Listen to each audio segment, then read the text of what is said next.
Euh, Salut. Alors aujourd'hui, j'ai envie de parler un petit peu de. J'ai pris des notes pour être sûr de ne pas me tromper sur les chiffres.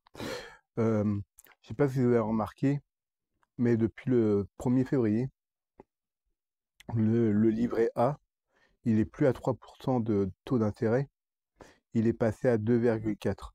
Et d'après Philippe Crevel, an- anticipe, voilà, ouais, Philippe Crevel, ouais, c'est ça, anticipe une baisse de 1,7%. C'est-à-dire que bah, le taux va chuter, il va être à 1,7. Donc on va passer de 2,4 à 1,7. Donc bah, là, ceux qui sont en train de faire, c'est que bah, ils sont en train de rendre le livret A complètement obsolète pour les épargnants. Donc bah, les gens, bah, qu'est-ce qu'ils vont faire? Bah, soit ils vont clôturer leur compte ou ils vont pas mettre leur argent dessus ou ils vont chercher des comptes épargne qui va rapporter plus d'argent, comme les fonds de retraite par exemple, ou des choses plus risquées, hein, comme le Bitcoin par exemple, ou des choses comme ça. Euh, et le plafond du livret A est à 22 950 euros. Et donc, moi, ce que je comprends pas, c'est qu'il est passé de 3% à 2,4%.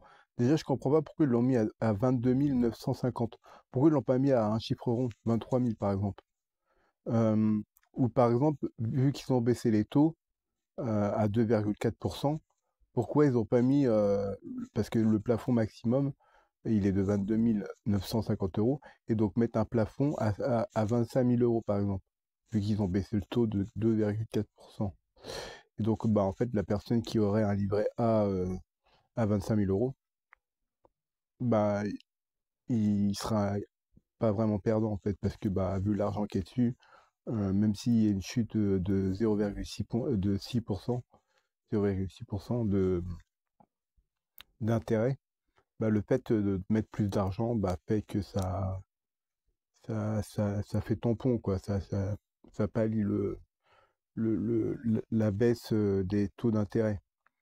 Et bah, le mettre à 23 000, ouais, le 23 000 déjà, mettre 50 euros de plus, bah, ça aurait été mieux.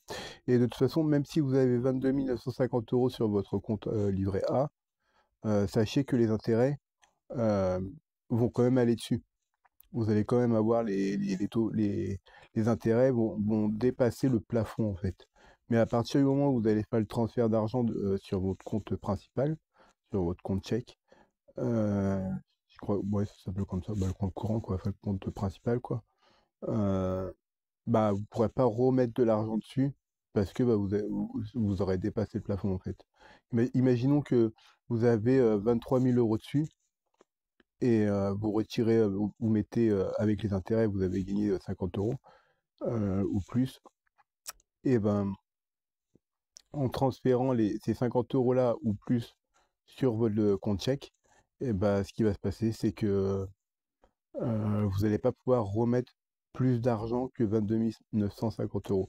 Donc vous allez gagner, vous avez toujours les intérêts qui vont monter dessus, mais la question que je me pose, c'est que la personne qui a un livret A qui est rempli, qui a atteint son plafond à 22 950 euros, donc qui le laisse comme ça, qui laisse les intérêts aller dessus. Parce que bah, quand tu as 2,4%, euh, si tu as ton livret A qui est plafonné, bah, que tu es au maximum, tu es à 22 950 euros, tu gagnes à peu près un peu plus de 500 euros par an.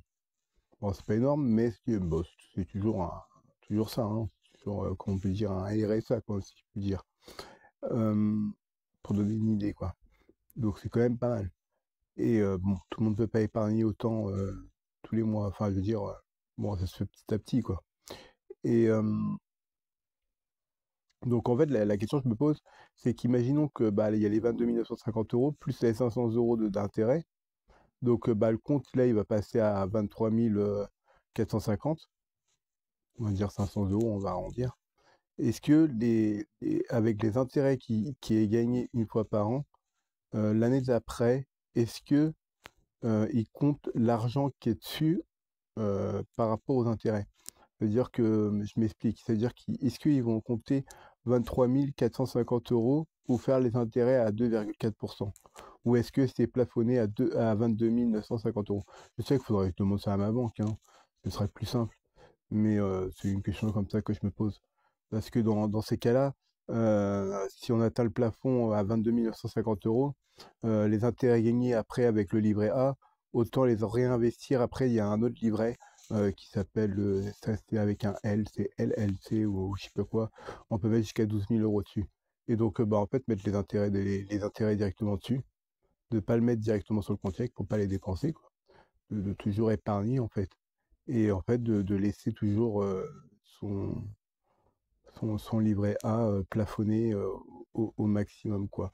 Ou justement le laisser monter avec les intérêts toujours plus, mais au bout d'un moment, il y aura quand même, bah, je sais pas, mais mettre, il y a toujours des intérêts. De toute façon, c'est une fois par an, donc ça va être long, hein. 500 euros par an d'intérêt pour réavoir des intérêts. Déjà, pour 1000 euros, ça fait, bah, déjà pour 100 euros, on gagne que 2 euros, 2,4 euros. Enfin 2,40 centimes. Donc pour 1000 euros, ça fait 24 euros, quoi. C'est pas énorme. Mais bon, pour une personne qui met 10 000 euros, par exemple, ça lui fait 240 euros quand même. Ouais, bon, faut les mettre les 10 000 euros. Euh, et donc, ouais, je comprends pas pourquoi ils n'ont pas augmenté les plafonds. Déjà, j'aime pas du tout ce chiffre. 22 950. Pourquoi ils n'ont pas mis 23 000? Ça fait un chiffre rond. Ce sera plus simple. Et ou pourquoi ils l'ont pas augmenté à 25 000? Tu vois, 25 000, c'est bien aussi. 23 000, c'est un chiffre rond, et parce que bah, juste 50 euros, c'est rien, hein. Ou 25 000, parce que ça fait un quart de 100 000 euros. Et donc, bah, comme ça fait un quart de 100 000 euros, bah, ça me paraît plus logique.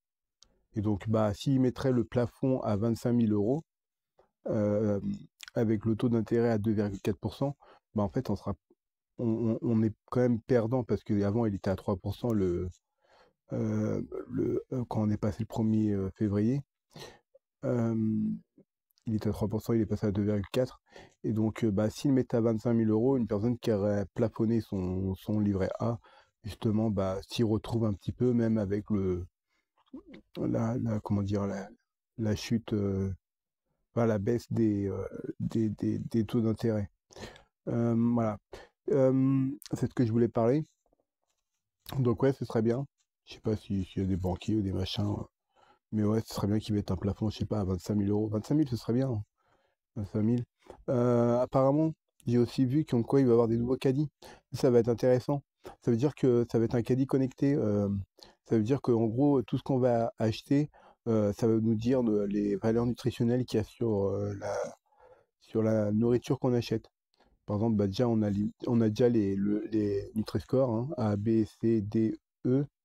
Et donc, bah, après, une fois qu'on met dedans, bah, il sait ce qu'on achète, et à force de... Je sais pas comment ça va fonctionner, mais en tout cas, ce serait un caddie connecté.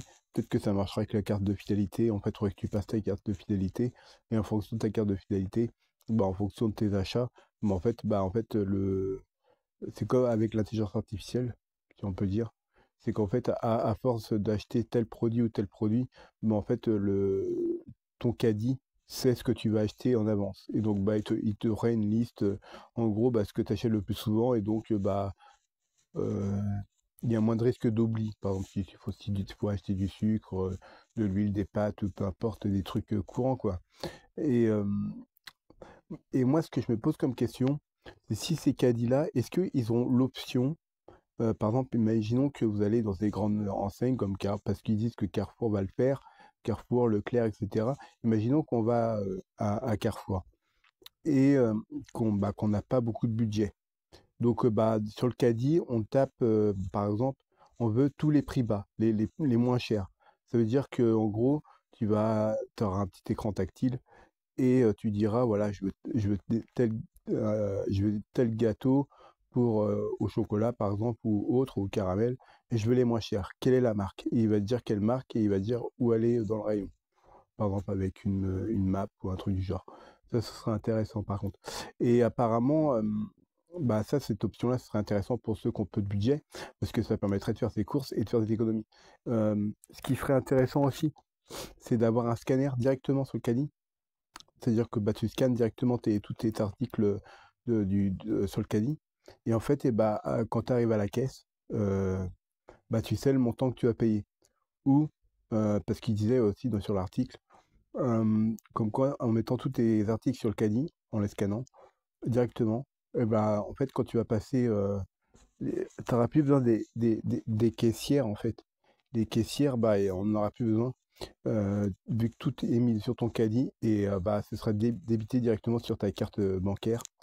Euh, et donc, en fait, tu passes le portillon et tu payes directement avec ta carte, j'imagine comme un sans contact.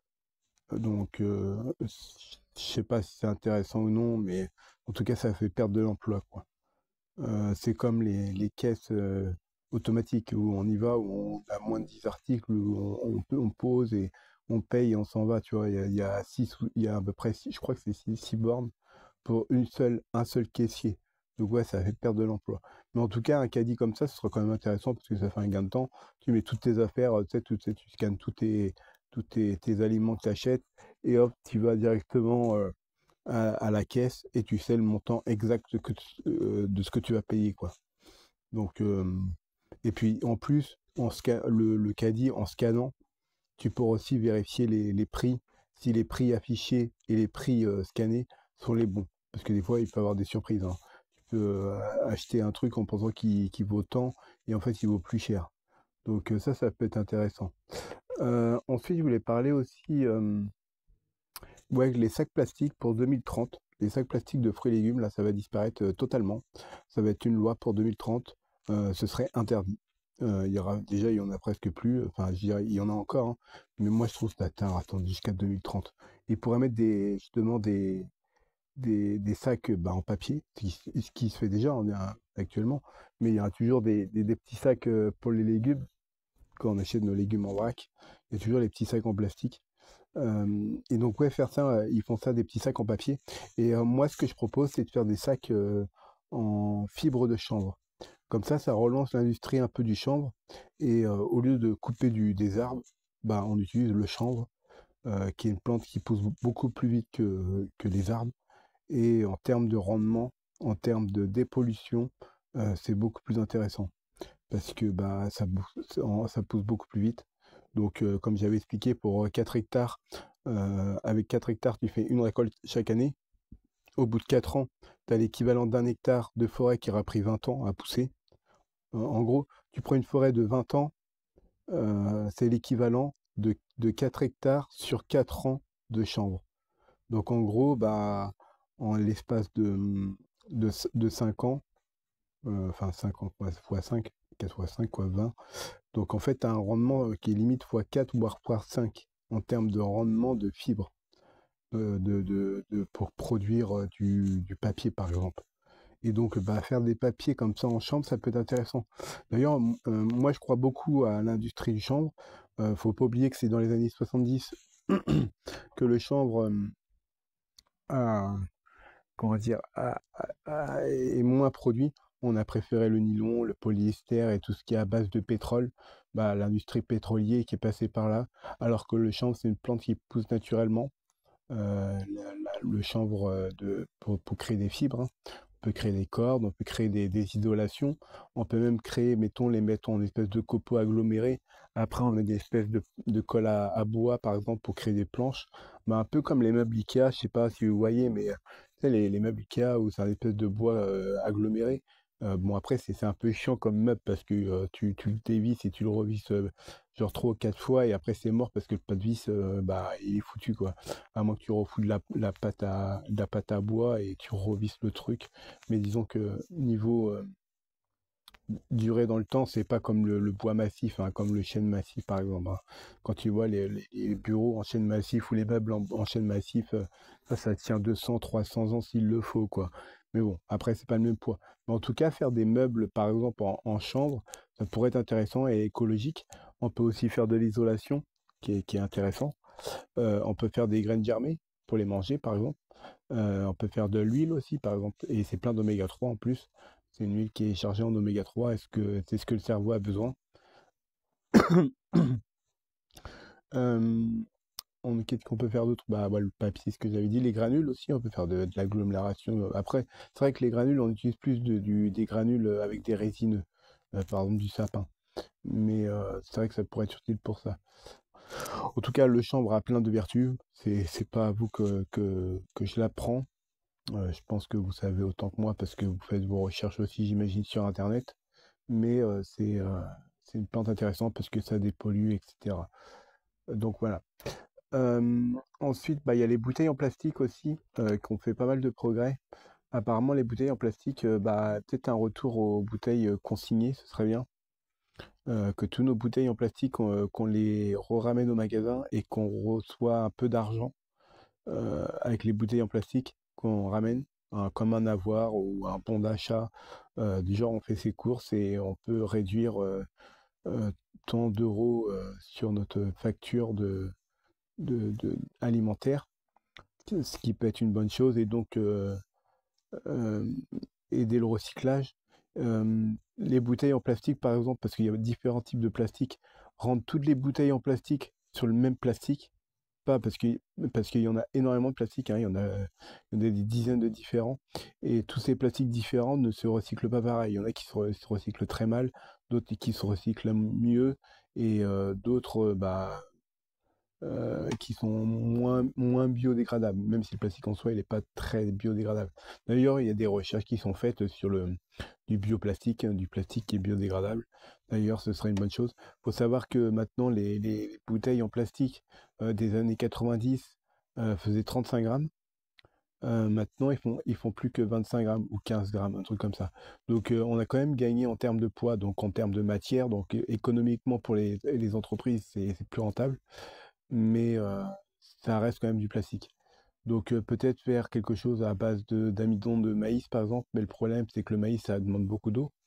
Je me demande si on pourrait pas faire utiliser faire comme les briques de jus d'orange, etc., qui sont faits en carton, mais j'imagine que les boissons, les sodas avec des bulles, mettre ça dans un truc cartonné, je sais pas si c'est très, bah, je veux dire, les bulles, ils vont peut-être se barrer, quoi. Et la boisson, elle sera plus gazeuse, quoi.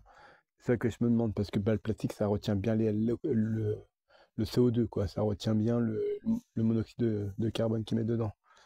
C'est plus le monoxyde de carbone. Non, le CO2. Ouais, le CO2 qu'ils mettent dedans, donc ça retient bien.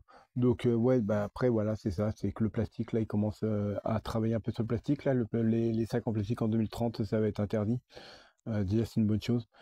J'ai pas regardé pour les cotons-tiges, mais je crois que les cotons-tiges, ils vendent encore des cotons-tiges en plastique, alors qu'ils devraient faire du coton-tige, par exemple, à base de chanvre, ou même à base de bambou, qui est une plante qui pousse assez vite, hein. Dans des bonnes conditions, ça peut pousser jusqu'à 1 mètre 30, 1 mètre 50. Donc, peut-être pas par jour, mais enfin, en gros, ça pousse extrêmement vite. En l'espace d'un an, j'imagine qu'il y a des bambous qui font plus de 30 mètres de haut, hein. Et avec le bambou, bah, on peut faire pas mal de choses.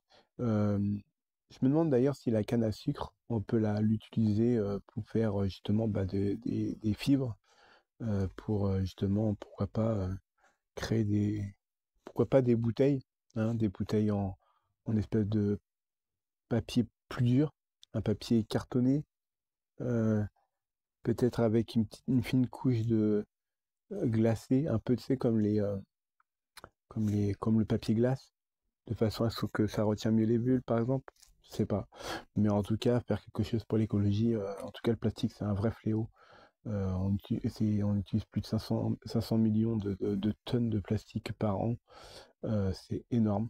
Je me demande par habitant combien on en consomme, mais c'est beaucoup. Après, il faut faire attention, quoi. En tout cas, l'eau en bouteille, en plastique, je peux comprendre dans certaines zones, euh, dans certains pays ou même certaines régions de France, l'eau est tellement polluée que bah, ils n'ont pas le choix d'acheter de l'eau en bouteille. Mais il faut savoir que l'eau en bouteille, c'est très polluant. C'est 1000 fois plus polluant que l'eau au robinet, par exemple. Parce que bah faut la mettre en l'eau, faut la mettre en bouteille, faut créer la bouteille en plastique, faut mettre l'eau dedans, faut le transporter ensuite dans des hangars. Les hangars qui va redistribuer après les bouteilles dans les grandes surfaces. Donc ça fait du transport. Donc ouais, ça fait beaucoup de transport pour juste de l'eau, quoi. Donc ouais, c'est pas l'idéal. D'autant plus que maintenant, il y a des filtres qui peuvent se visser sur les robinets pour filtrer l'eau avec des filtres à charbon, par exemple, qui peut être intéressant. Il y a même des carafes d'eau qui avec des filtres.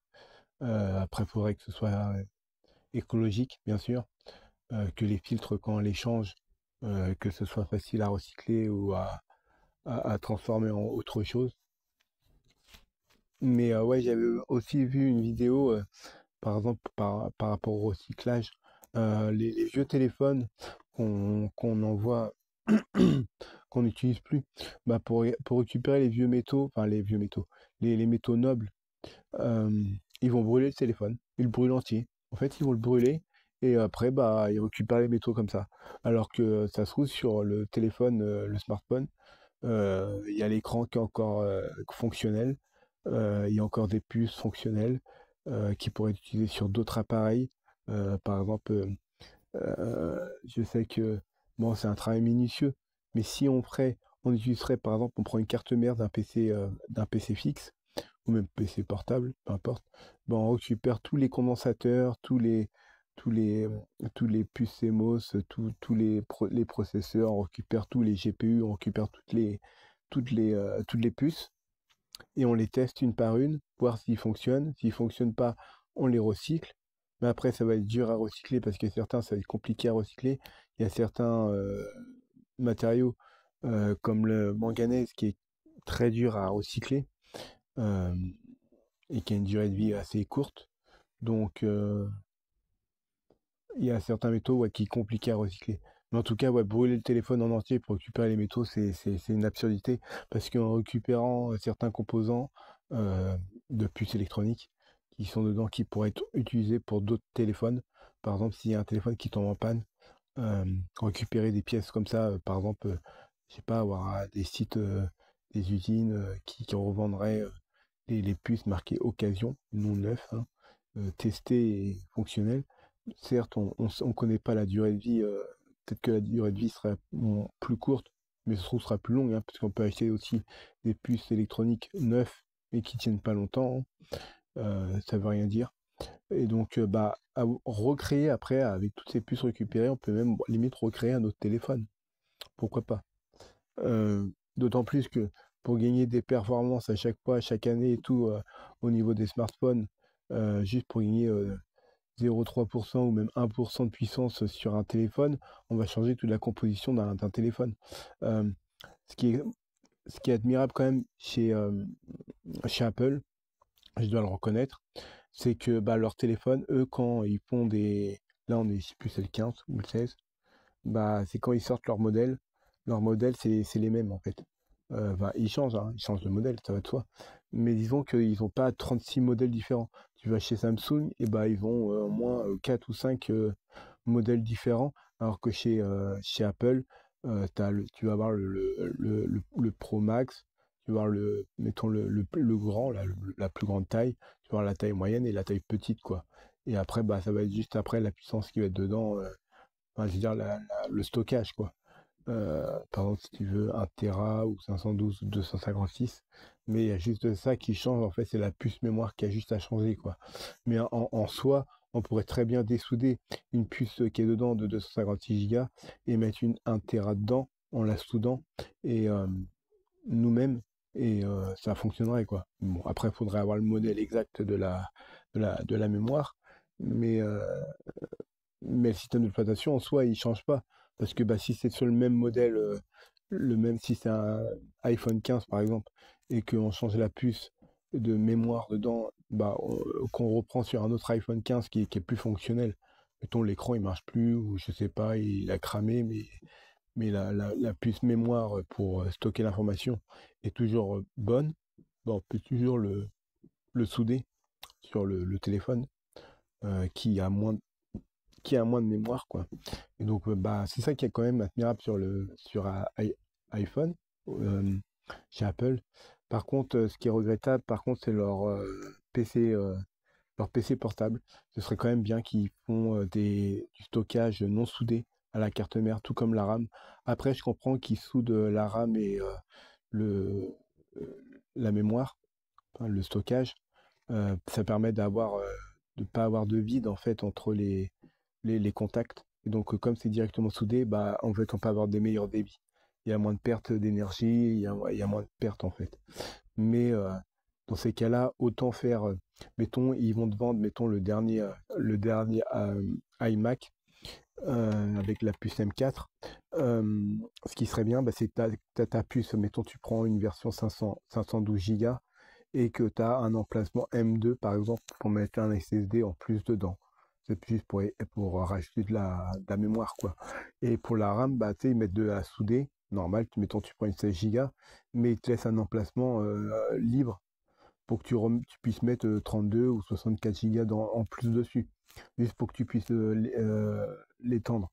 Bon, c'est sûr après qu'il faudrait que tu prennes la même fréquence que la mémoire qui est soudée, parce que bah, si tu prends de la mémoire qui est moins rapide, bah, la mémoire qui est soudée va être obligée de se brider et aller à la même vitesse que bah, celle qui est moins rapide. Donc, bah, faudrait suivre les normes. Je pense que, mettons, s'il va. D'ailleurs, je crois qu'il y a de la RAM, il y a de la. Je sais pas s'ils appellent ça de la DDR6, mais ça s'appelle la Ramdam. Attends, je sais plus. Enfin, c'est une RAM, en fait, c'est une RAM qui ressemble à un SSD. Euh, je crois que c'est ça, ouais. Ça doit être de la RAM ou un SSD qui se soude, en fait. C'est comme. Euh, et les débits sont beaucoup plus importants. Mais bon, ça va bientôt sortir là d'ici quelques temps, soit cette année ou soit l'année prochaine. C'est de la RAM. Ah, je sais plus le nom.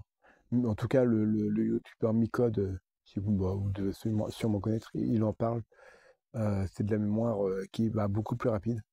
Et ce qui est intéressant, c'est qu'ils peuvent faire plusieurs niveaux dessus, jusqu'à 25 niveaux de mémoire, d'empilement de mémoire. Donc c'est intéressant. Donc peut-être avoir des mémoires de stockage plus importants. En tout cas, on aura des débits plus importants.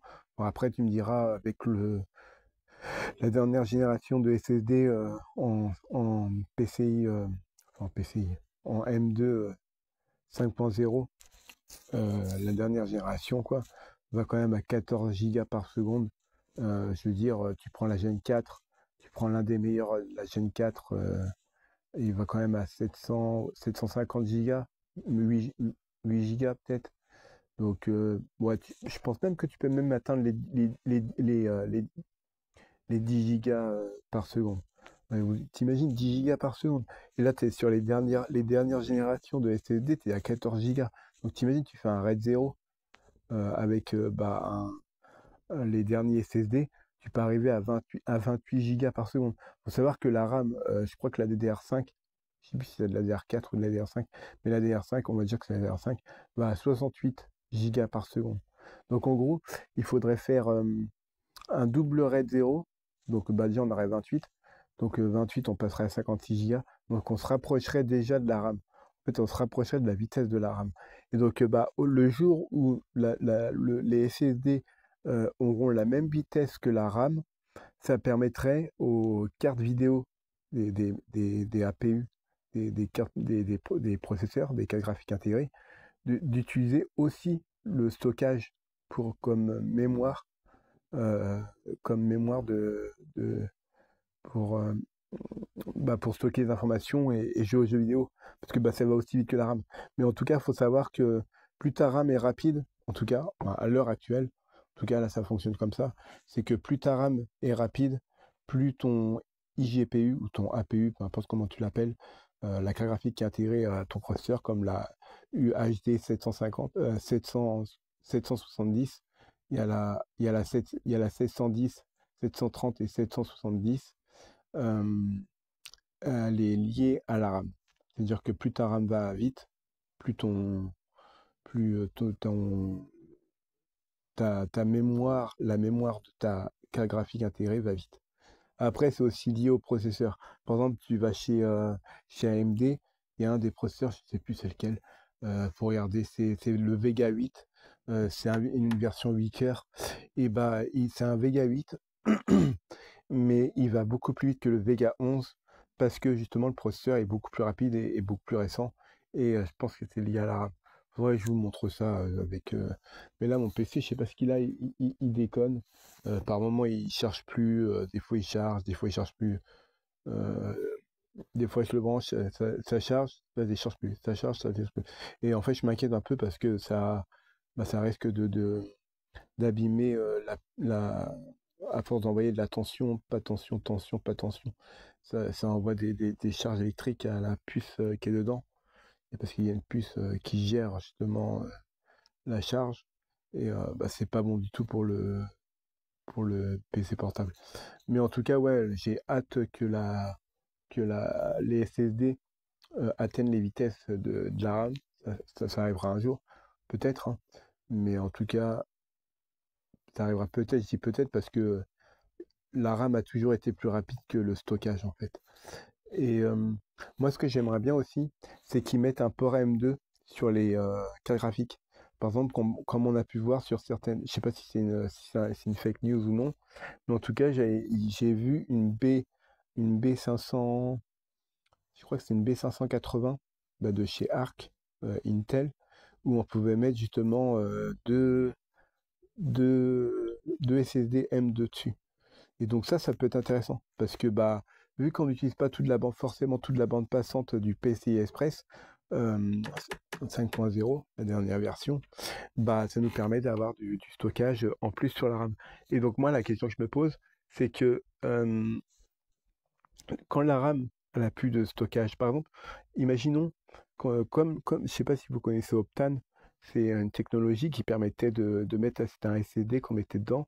Mettons, vous avez un disque dur de 4 Tera ou 1 Tera, on va dire 1 Tera, vous mettez 1 Tera, et là vous mettez un SSD Optane, et en fait le SSD Optane faisait il y avait une version 8 Go, 16 Go, non, non, non, c'est pas, non, 16 Go, 32 Go et 64 Go. Et en fait, eh ben, en mettant cette mémoire Optane, c'est un SSD, et en fait, bah, ça se faisait comme un RAID pour ton disque dur, et en fait, ça te servait de mémoire cache à ton disque dur, et ça te permettait d'atteindre des débits en écriture et en lecture beaucoup plus rapides.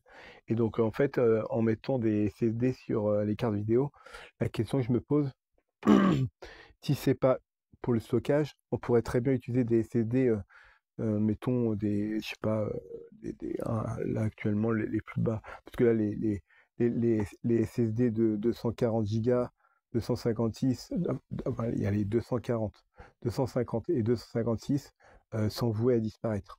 Ils vont laisser place aux 480 Go, aux 500 et aux 512. D'ailleurs, je comprends pas pourquoi ils ont autant de variantes.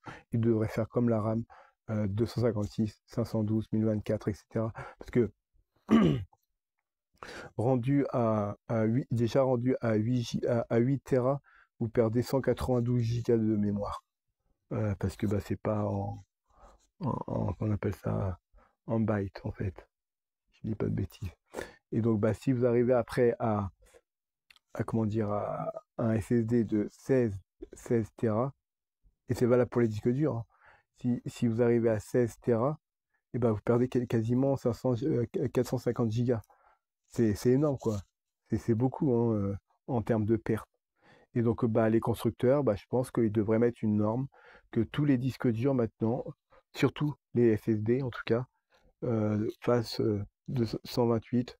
Bah, maintenant, les 128, ça a disparu. Mais au moins 512, 1024, 248, 496, 8192, 16200. Euh, attends, je suis rendu à combien? Parce qu'à chaque fois, lui, je ne me rappelle jamais à chaque fois. Bah, en fait, bah, ouais, deux fois 8, enfin, 8192. Faire de 392, 8, je retiens 8, je retiens 1. Voilà, flemme de calculer. Enfin bref, vous m'avez compris. Et donc, ouais, ça fait à peu près 400. On n'est pas loin des 400. Bah, de toute façon, il suffit Je suis stupide, c'est 192, donc il suffit de faire 200 et après faire moins 16. Donc ouais, ça fait 400, donc moins 16, 400, donc on est à 390, 300, ouais, ça fait 384. Mais ouais, quoi qu'il en soit, euh, faudrait qu'ils fassent ça sur les SSD, mettre une norme, 256, 512, 1024, etc., comme la RAM en fait. Et ce que je disais aussi, ouais, par rapport au cas graphique où on pourrait mettre un port M2 dessus, c'est que si la carte graphique, déjà, il faudrait mettre des ports les plus récents, c'est-à-dire de la dernière génération, hein, du PCI, euh, du M2 5.0, de la Gen 2, quoi, la dernière génération qui va à 14 Go par seconde. Et en fait, mettre un SSD, mettons, de 512. Et si votre carte graphique, elle n'a pas assez de mémoire, au lieu de puiser dans la RAM, elle puise directement sur le SSD. Ou pourquoi pas mettre des slots de SODIMM, de mémoire RAM, de PC portable sur la carte graphique.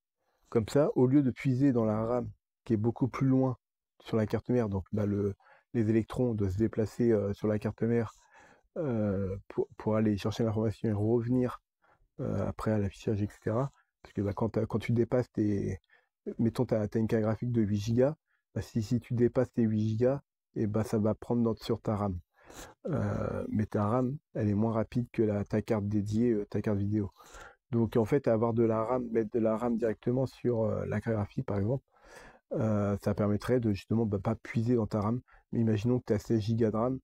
Si ta carte graphique te prend 8 Go et que ton jeu prend 16 Go, tu vas forcément ramer, quoi.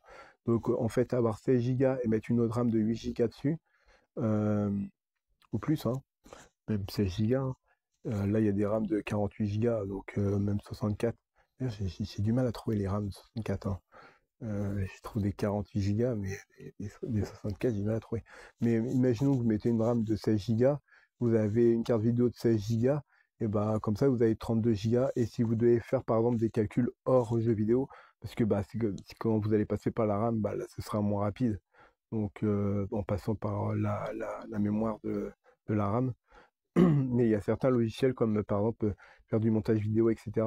Ça peut être intéressant parce que justement le fait de stocker dans la RAM de la carte graphique, dans la mémoire dédiée de la carte graphique et dans la RAM qui est loquée dans la carte graphique, juste en dessous un petit slot comme un M2 quoi, ça permettrait d'avoir moins de latence et de ne pas puiser dans la RAM qu'on a actuellement. Par exemple, si vous avez un PC avec 32 Go de RAM, au moins ça ne puise pas dans vos 32 Go de RAM. Parce qu'il y a des jeux qui commencent à vraiment dépasser les 16 Go de RAM. Et donc les 32 Go de RAM sont fortement conseillés quand on joue aux jeux vidéo. Donc, et avoir 16 Go. D'ailleurs, si vous prenez une carte graphique, euh, le minimum, moi ce que je conseille, c'est une 4060 Ti version 16 Go. Après, euh, une 5060 Ti en 16 Go. Et autrement, il y a la 4080 Super qui reste très intéressante. Elle est à peu près en équivalent, elle est entre une 4070 Ti et non, elle est entre une 5070 Ti et une 5080. Donc c'est assez intéressant. Donc si vous pouvez l'avoir, en tout cas c'est cette carte-là que je recherche. Je recherche une 4080 Super. Mais si je trouve pas, je partirai sur une 5070 Ti pour le PC fixe. Mais bon, le PC fixe, c'est pas d'actualité. Avant, il faut que je m'achète un PC portable mieux, parce que là, c'est plutôt un PC bureautique. C'est un quad-core avec 8 threads. Il a 512 de stockage et 16 Go de RAM. Et une carte Iris, quelques 128 MO de mémoire dédiée. Donc, en fait, quand je joue aux jeux vidéo, ça prend dans ma RAM. Donc ma RAM elle est vite saturée.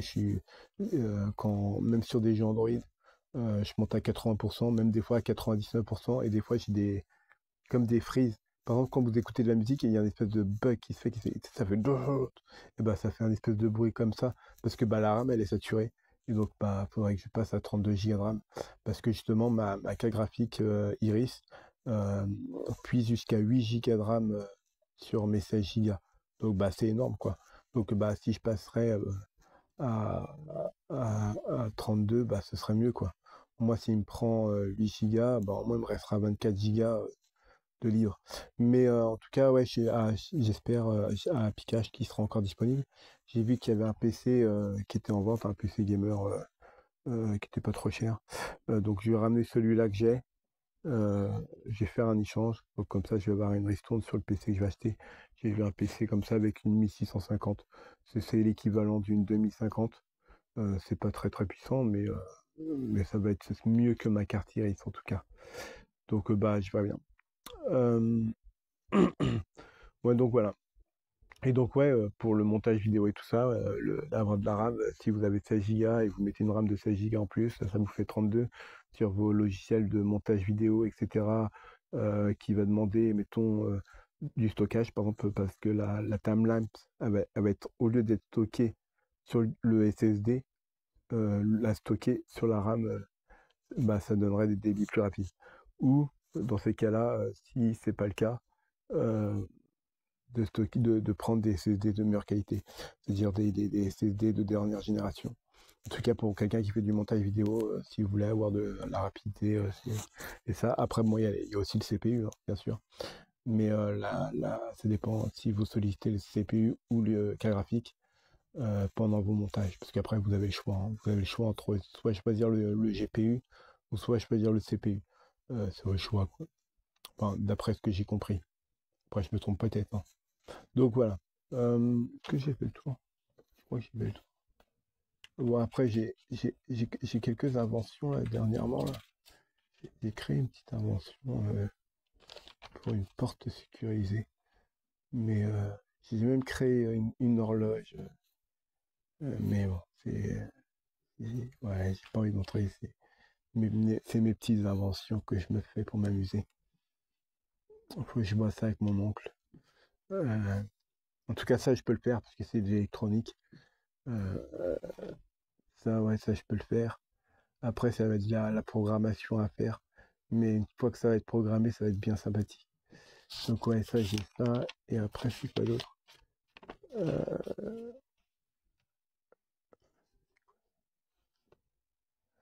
Ça, ouais, ça, c'est une musique aussi que j'ai commencé à écrire.